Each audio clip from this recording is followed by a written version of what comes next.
మనం రాజీపడ్డ సంస్కృతిలో ఉన్నాం. ఈ సంస్కృతిలో రాజీపడాలి లేదా మనం తెలుసుకోవాలి. భాషను దానికి పణంగా పెట్టాలన్నా భాష ఆల్రెడీ మార్పు స్టార్ట్ అయిందండి. నారాయణ శ్రీ చైతన్య వచ్చినాక, ఇంగ్లీష్ మీడియం అనేది వచ్చినాక తెలుగు పనికిమాలిందనే ఒక అభిప్రాయం మనం కలిగించినాం జనానికి. తల్లిదండ్రులు కూడా ఇంగ్లీషులో పిల్లవాళ్ళు మాట్లాడితే మా వాడికి ఇంగ్లీష్ వచ్చిందంటున్నారు. ఇంగ్లీషులో మాట్లాడడం వేరు, ఇంగ్లీషు రావడం వేరు. ఇంగ్లీషులో మాట్లాడడం నేర్చుకోవడానికి నువ్వు స్కూల్కి పంపక్కర్లా, ఒక నెల రోజుల్లో స్పోకెన్ ఇంగ్లీష్లో కూర్చోబెడితే వచ్చేస్తుంది. ఇంగ్లీషులో పండితుడు కావాలంటే నువ్వు ప్రత్యేకంగా నేర్చుకోవాలి. మనం ఇంగ్లీషులో పండితుల్ని తయారు చేయము, సక్రమంగా మాట్లాడే వాళ్ళని తయారు చేయము. కానీ ఇంగ్లీష్ మీడియం నడుస్తూ ఉంటుంది. ఇంగ్లీష్ మీడియం పిల్లలకి 10 పదాలు ఇంగ్లీష్ డిక్టేషన్ ఇవ్వండి, ఏమైందో చూద్దాం. అసలు మనల్ని మనం టెస్ట్ చేసుకునే ధైర్యం మీకు ఏమన్నా ఉంటే, మీకే, నేను ఎవరికి అంటంలా, 10 పదాలు తెలుగు డిక్టేషన్ మనం తీసుకుంటే మన సంగతి తెలియదు. కానీ మిమ్మల్ని మీరు చూసుకోదలుచుకుని డిక్టేషన్ రాస్తే తెలుస్తుంది.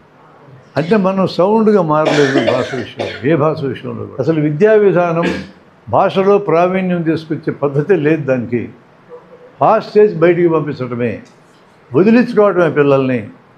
ఇంట్లో తల్లిదండ్రులు పిల్లలు వదిలించుకోవడమే, స్కూల్లో టీచర్లు పిల్లలు వదిలించుకొని తరిమేయడమే.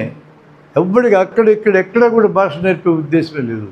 కొన్ని అక్షరాలు చచ్చిపోయినా, కొన్ని పదాలు మాయమైపోయినా, కొత్త వచ్చి చేరినా మనం ఆశ్చర్యపోవాల్సిన పని లేదు. చెన్నైశ్వరి బాల వ్యాకరణం నాటికే అన్య దేశాలనే పదాలు వచ్చి ఉన్నాయి. అప్పటికే రోడ్డు రైళ్ళు వచ్చి కూర్చున్నాయి. ఆ తర్వాత పెరిగినాయి. మీరు ఇంగ్లీష్ భాషను గమనించండి. ఏ దేశాన్ని పరిపాలించడానికి వాళ్ళు వెళ్తే ఆ దేశంలో ఉండే పదాలను తమ భాషలో కలుపుకుంటారో. జమీందారు కలుపుకున్నారు, ఉర్దూ భాష అది, అంతే కదా. ఘీ హిందీ భాష, దాన్ని కలుపుకున్నారు, జిహెచ్ఈ ఘీ. ఏ దేశం వెళ్తే ఆ దేశం పదాలను కలుపుకున్నారు. ఏ భాష అయినా పర్మియబిలిటీ ఉంటే, ఇతర భాషల్లోని పదాలు కలుపుకోవడానికి సిద్ధంగా ఉంటే ఆ భాష ఎదుగుతుంది, బతుకుతుంది. ఏదైతే దడిగట్టుకొని కూర్చుంటే అది చచ్చిపోతుంది. ఆ విధంగా తెలుగు ఇంగ్లీష్లోని పదాలను లాక్కోవడానికి సిద్ధపడ్డది. కాబట్టి మన భాష చావదు, మీకు భయం అక్కర్లేదు. హిందీ భాషకి గుణం లేదు, అది ఇతర భాష పదాలను రానియదు, అది చచ్చిపోవడం ఖాయం. ఇప్పుడు ఏమనుకుంటున్నారు, దాన్ని దేశమంతా పాకించాలనుకుంటున్నారు. వాళ్ళు జన్మకు నెరవేరదు వాళ్ళ కోరిక.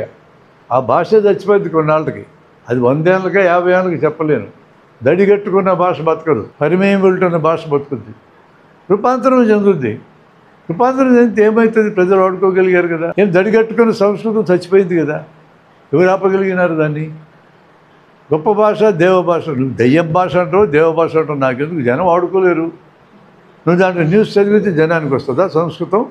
పండితులు నలుగురు కూర్చొని మాట్లాడుకుంటూ వస్తుందా? కామన్ మ్యాన్ వాడుకోలేడు దాన్ని. ఇప్పటికి మనం ఎలా ఉంటాం, ఎవడైనా దారిలో కనపడి సంస్కృతంలో శ్లోకం మాట్లాడితే భయపడతాం, గౌరవిస్తాం, వెంటనే ముడుచుకుపోతాం, మనకు రాదే అని.